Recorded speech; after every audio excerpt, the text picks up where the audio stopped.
ये है लिमुरु में रहने वाली जूलियन और ये हैं जॉर्ज कायरू, जो पहले अकाउंटेंट थे लेकिन अब खेती करते हैं।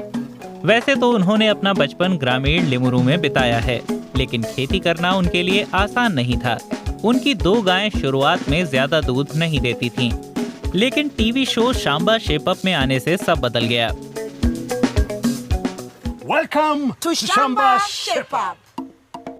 इस हफ्ते हम लिमरू में हैं और हम एक जाने पहचाने चेहरे से मिलेंगे। रिमेंबर जॉर्ज याद है, युवा किसान जो अपनी बहन की मदद ले रहे थे। शांबा शेप अप के मेरे खेत में आने से पहले मैं अपने कई जानवरों से 10 से 15 लीटर दूध ही ले पाता था, लेकिन शांबा शेप अप के आने के बाद मैं रोजाना 100 लीटर तक ज्यादा उत्पादन और ज्यादा मुनाफा कमा पाया। Up to 100 liters a day. Dairy farm के एक विशेषज्ञ की राय की वजह से वो अपनी गायों से उत्पादन बढ़ा पाए।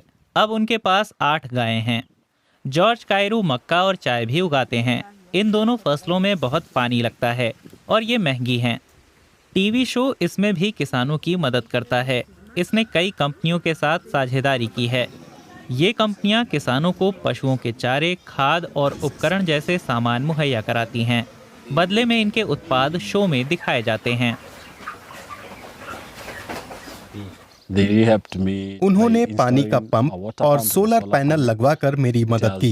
इससे मुझे खेती की लागत घटाने में मदद मिली है। मैं इसके लिए बहुत आभारी हूँ। Hold on, Carol, hold on. Tony, So many shambas to shape. Welcome to Shamba Shape Up. We have traveled all over East Africa to find hard-working farmers. We want to celebrate them while giving them the knowledge they need, so they can adapt and make their farms more productive even while the climate changes. Swahili भाषा में शांबा का अर्थ बागीचा या खेत होता है।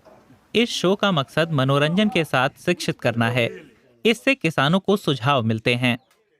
Kenya में ये टीवी शो 2012 से चल रहा है। इसके एक होस्ट अभिनेता टोनी जुगुना हैं। वो शो की शुरुआत से ही इसके साथ जुड़े हैं। हम अकेले नहीं जाते, हम अपने विशेषज्ञों के साथ जाते हैं। जैसे अगर आप मक्का बो रहे हैं तो हम किसी मक्का विशेषज्ञ को साथ ले जाएंगे। हम किसानों को अच्छे बीज, बुआई, फसल की देखभाल और कटाई के बारे में बताते हैं। कई बार मार्केटिंग की जानकारी भी देते हैं। इस शो को केन्या के कई एनजीओ और अंतर्राष्ट्रीय वैज्ञानिक संस्थानों से आर्थिक मदद मिलती है। 30 मिनट का ये शो सप्ताह में 1 दिन आता है।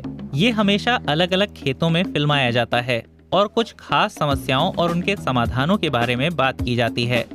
इसका अहम पहलू किसानों को ये दिखाना भी है कि वे कैसे जलवायु परिवर्तन से निपट सकते हैं। जलवायु परिवर्तन से निपटने में संरक्षण कृषि अहम है, क्योंकि इससे किसान अच्छी फसल उगा पाते हैं। संरक्षण कृषि न करने पर उन्हें घाटा होगा। हमारी संरक्षण कृषि पर्यावरण को बेहतर बनाने में मदद करती है। जब आप किसानों से पौधे लगाने के लिए कहते हैं, हम किसानों से कम जुताई करने के लिए कहते हैं ताकि पर्यावरण को नुकसान न हो। पानी का ढंग से इस्तेमाल करने के लिए कहते हैं, जिससे किसान पानी जमा कर सकें। वो न्यूनतम पानी के साथ काम करने में सक्षम हैं ताकि हम अपनी नदियों को बचा सकें। दर्शक विशेषज्ञों की सलाह का असर देख सकते हैं। इसी वजह से ये शो और भी लोकप्रिय है।